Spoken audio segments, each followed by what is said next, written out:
laisser le foot un petit peu. Ça c'est le maillot du Bayern, il est incroyable. De cette année, édition Oktoberfest. Il est incroyable, il est floqué, Pavlovic, la qualité vraiment est vraiment folle. Donc les maillots, ouais, ils sont vraiment, ils taillent hyper bien, qualité hyper bonne et à des prix les gars. Allez faire un tour sur le site et si vous vous laissez convaincre, on a un code promo code PLATI pour moins de 10% sur le site. Donc voilà, hésite pas à aller voir, hésite pas à commander avec le code, ça soutient la chaîne. Et puis voilà, ça montre au site que notre commu participe et tout, et comme ça je peux continuer à faire des vidéos maillots, etc. etc. Bref, on va commencer la story time. Alors, on est parti donc, vous devez vous demander qu'est-ce que c'était. Donc alors, il y aura quelques petits chapitres. Le premier chapitre, c'est l'apparition de la douleur.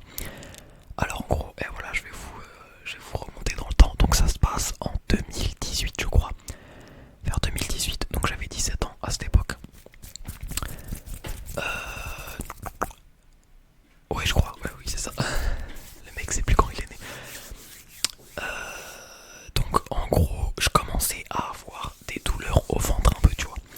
Des douleurs au ventre un peu chelou. Bon, ça m'arrive souvent, tu vois, des fois d'avoir mal au ventre et tout, tranquille au début, voilà. Au début personne s'inquiète, je m'inquiète pas. Les parents s'inquiètent pas, voilà. Après ça devient de plus en plus récurrent et des douleurs vraiment au niveau du bas du ventre, tu vois, vers le nombril, tu vois, par là. Et donc les douleurs sont de plus en plus récurrentes, de plus en plus violentes. Et je me souviens un jour, j'étais tout seul, je crois que c'était un week-end, j'étais avec mon frère. Attendez, coupure, mon chat va chier. Les gars, normalement là il y aura plus de coupure, je vous ai épargné ça. La litière elle est à côté donc bon. Donc ouais, je vous disais, il y a un jour, à un moment j'étais avec mon frère tout seul chez WAM. J'étais en train de jouer à FIFA et là les gars vraiment j'ai une douleur de fou furieux. Vraiment genre la douleur en mode tu peux pas. J'étais là, je m'appuyais fort sur le ventre et tout. Mais c'est pas une douleur quand t'as mal au ventre, c'est vraiment une douleur. Bref, je sais pas comment expliquer. Et là sur le moment je me dis wesh, vu où c'est situé et tout, là je me dis c'est sûr j'ai l'appendicite, tu vois. C'était vraiment genre à cette zone du corps, tu vois. Et la douleur vraiment, je regarde sur internet les symptômes et tout. Oh, des douleurs vraiment fortes, comme si c'était inflammation et tout. Encore je saignais pas, tu vois. J'avais pas de sang dans la bouche ou t'as capté à la fin du cycle des aliments. Mais vas-y, je commence à avoir trop mal. Et là j'étais en mode vas-y, c'est sûr j'ai l'appendicite. Donc vas-y, je prends des médocs et tout. Quand mes darons ils rentrent et tout, je leur dis ouais, là faut vraiment faut faire quelque chose. Donc voilà, ça c'est l'apparition de la douleur. On va passer au chapitre 2. Bah tout simplement les recherches. Donc tout d'abord, petit rendez-vous chez le médecin généraliste. Donc voilà, le médecin en vrai il a pas trop de pistes en particulier, tu vois. Il est surtout là pour donner pas pour donner une ordonnance mais pour donner un rendez-vous, genre tu vois, pour que j'aille faire une échographie je crois. Une échographie tout d'abord, donc hop, je vais passer une petite échographie. Donc voilà, je passe l'échographie et en vrai l'échographie ça donne rien, tu vois. Du coup après il me redirige pour aller faire un IRM. Ok, coupure, mon chat est encore au chiottes. Bon désolé, mon chat est reparti, plié un classique, je vous dis pas l'odeur. Ok, normalement c'est bon. Donc voilà, on en était où? Ok, donc l'échographie ça donne rien. Hop là, je dois partir faire un IRM. Donc des IRM en vrai j'en ai fait déjà pas mal. Parce que j'ai aussi un problème au pied et tout, j'en avais déjà fait au pied je me souviens. Bref, je vais faire un IRM. Donc IRM pour ceux qui savent pas. Bah déjà tu dois rester à jeun je crois. Ensuite j'attends et tout pendant plusieurs minutes dans une salle et tout. Il y a une meuf qui arrive qui me fait boire, vu que là c'est un IRM, bah tout simplement du ventre, des intestins, des bails comme ça tu vois. Il faut que au scanner genre, pour que l'image soit facilement visible, il faut que tu boives de fou. Donc je me souviens, ils me font boire de l'eau de pain. Eau de pain, genre le pain comme l'arbre vous voyez. Et vas-y, l'eau elle est dégueulasse, c'est de l'eau à réglisse un peu. Et je te jure, elle me mène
je vais vous dire, je vais vous faire lire un petit résumé, un petit screenshot que j'ai pris pour bien vous expliquer ça rapidement et clairement. Alors, diverticule de Meckel, le diverticule c'est un diverticule de Meckel est un diverticule vrai et constitue l'anomalie congénitale la plus fréquente du tractus gastro-intestinal, survenant chez environ 2% des personnes.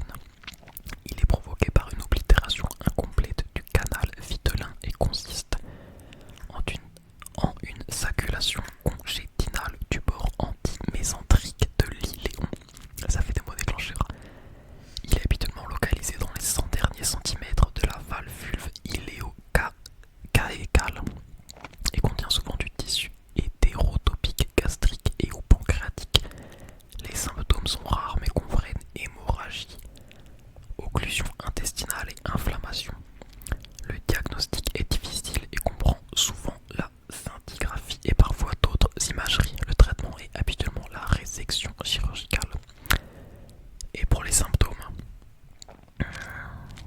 donc en gros c'est un petit bout d'intestin qui pend, vous voyez, qui n'a pas à être là, qui pend, et du coup qui peut être irrité et tout. En gros, à tout âge, l'occlusion intestinale se manifeste par des douleurs abdominales, des nausées, des vomissements. La diverticulite aiguë de Meckel est caractérisée par l'apparition d'une douleur abdominale avec sensibilité, généralement localisée sous ou adjacente à l'ombilic. Elle est souvent accompagnée de vomissements et est similaire à l'appendicite. Donc voilà pour les symptômes, en gros c'est un peu ce que je vous ai décrit, vous voyez. Donc là la meuf elle me dit des petits conseils et tout pour attendre le jour du rendez-vous pour l'opération, parce qu'évidemment l'opération c'est plusieurs mois après, tu vois. Donc je crois elle m'avait dit qu'il fallait que j'évite les aliments, vous voyez, genre les petites graines et tout, parce que sinon après ça va, vous voyez. Ça c'est la diverticule, ça c'est le gros boyau. Sinon les petites graines, vous voyez, elles se mettent dedans et tout, et hop, après ça fait des torsions et tout. Et en comptant que moi, c'était pas vraiment une diverticule de Meckel normale, parce que je mettrai une autre image. En gros la diverticule, le diverticule pardon, était lié à mon intestin, mais aussi à ma paroi, genre à mon nombril en gros, vous voyez. Donc c'était une sorte de bail qui était attaché, et du coup bah le truc il bougeait, donc les deux petits bouts ça c'était inflammé quoi, inflammation. Donc c'est ça en fait qui faisait mal. Donc voilà, donc je dois prendre rendez-vous, tout ça. Donc voilà, là on va faire un petit time travel au moment de l'hôpital. Donc hop là, je te retourne à Montpellier au CHU. Donc je mettrai une petite image. Il me semble que c'était le CHU parce qu'il y avait pas mal d'étudiants et tout, donc je crois que c'était ça. Alors, déjà à l'hôpital, pour m'occuper, je me souviens, j'avais un pote de l'internat qui m'avait filé plein de tomes de One Piece et tout. À l'hôpital, je sais plus combien de temps je suis resté, je crois 2, 3 jours, 4 jours, je sais plus. Alors déjà à l'hôpital, du coup j'avais une chambre tout seul. Je mettrai des petites photos aussi, hein, je vais arrêter de le dire, mais je mettrai des photos.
salle elle est immense les gars, elle est vraiment immense.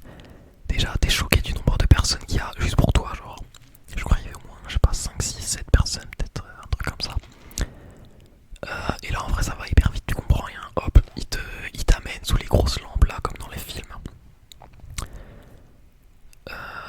Déjà dans la salle également, il fait hyper froid, donc je suis là, je suis tout grelottant.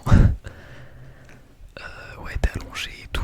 Bon, les mecs ils te posent des questions, ouais, comment tu t'appelles et tout, là, en mode tapine pour te rassurer et tout. Hop là, il y a une meuf qui te pique au bras droit, au bras gauche et tout, t'es sous perfusion et tout, il commence à te brancher. Et en vrai, ça va vraiment vite, hein, les gars, vraiment, ça va hyper vite. Et puis après, t'as le moment, hop là, où ils t'endorment. Donc, tu sais, c'est comme. Bon, tout le monde a déjà vu ça dans les films ou des séries. Ils te mettent le masque et tout. Et là, il y a un type qui commence à te dire à compter jusqu'à 5 et tout. Là, du coup, dans ma tête, j'étais en mode ça va se passer comment ce moment-là. T'es là, tu comptes un 2 et après, allez, tu t'endors, tu pars très très loin.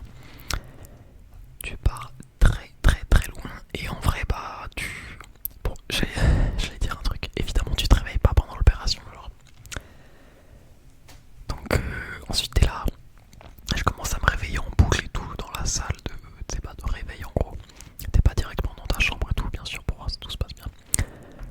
En plus, moi, vu que je parle souvent dans mon sommeil, j'ai dû lâcher des monologues là, des trucs. Donc t'es là, tu travailles en boucle et tout. Et une fois que t'es bien réveillé, il y a quelqu'un qui vient te voir et tout, voir si ça va. Et puis, tout simplement, bah, pour te remettre dans ta chambre. Bon, là, à cette heure-ci, là, à ce moment-là, il était déjà 21h, 22h, un truc comme ça. Donc, j'étais totalement arrachax. Et puis, tu sens pas vraiment la douleur encore. Quoique. En fait, je me souviens, t'es là, t'es réveillé, tu bouges pas trop, et après, par réflexe, t'es là, tu bouges un petit peu, et ça fait hyper mal. Du coup, après, tu rebouges pas, hop là, il te ramène dans la chambre. Bon, là, je commençais déjà à dormir à moitié. À partir de ce moment-là, il te branche, en mode j'ai un fil électrique. Ils te mettent je sais pas si ça s'appelle comme ça, s'il y a des médecins et tout dans le chat. Enfin, ils te mettent une perfusion, quoi, encore, tu sais, avec la petite bulle de liquide et tout. À côté du lit. À ce moment-là, j'avais déjà pris une photo, mais je vais pas la montrer parce que c'est vraiment dégueulasse. Mais en gros, du coup, ils m'ont fait 3 trous. Je pense qu'ils ont extirpé le bail par le nombril. J'avais le nombril, les gars, il était. Bon, vous verrez sur la prochaine photo, mais c'est dégueulasse. J'avais un truc au niveau du nombril, un truc au niveau tout en bas du ventre et un truc au niveau du bassin un peu. Quand je dis un truc, c'est genre un trou, quoi. Vous verrez sur la prochaine photo, de toute façon.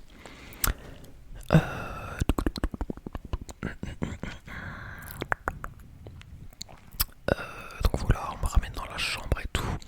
Donc là, à partir de ce moment-là, vraiment, j'ai mal de fou au ventre. Tu peux pas bouger dans le lit et tout, ça fait vraiment hyper mal. En plus aussi, ah oui, j'avais oublié de le dire. Pendant l'opération et tout, tu dois mettre des bas de contention, genre. En gros, tu dois mettre des collants. Si je suis pas con et je m'en souviens bien, c'est pour pour que le sang il circule bien, pour pas qu'il y ait de genre de caillots de sang ou des trucs comme ça. Donc ouais, là je suis en collant, dites-vous, et hop là, il faut que t'aies des piqûres aussi dans les cuisses. En mode comme si t'étais diabétique un peu. Hop là, donc dans la nuit, hop, ça vient te réveiller à base de piqûres. Le matin, ça vient te réveiller à base de piqûres.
Donc ouais, là à ce moment là j'essaye de rester un peu debout.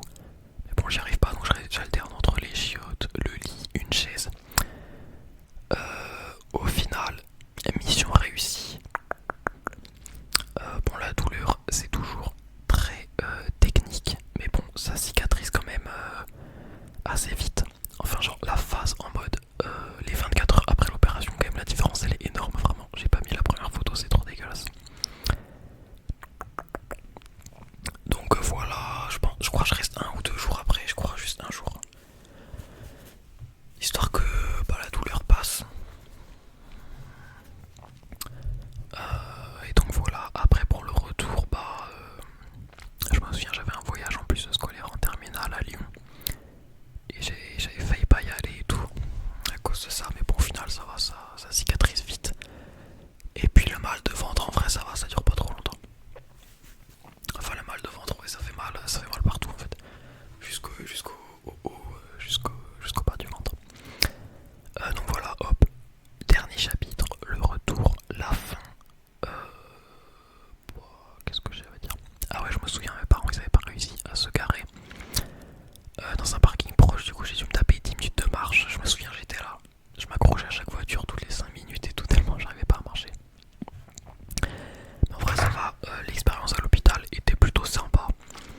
Après en soi j'étais mineur, donc tu sais j'avais une chambre solo et tout, c'est vraiment... Je pense que c'est beaucoup plus sympa entre guillemets.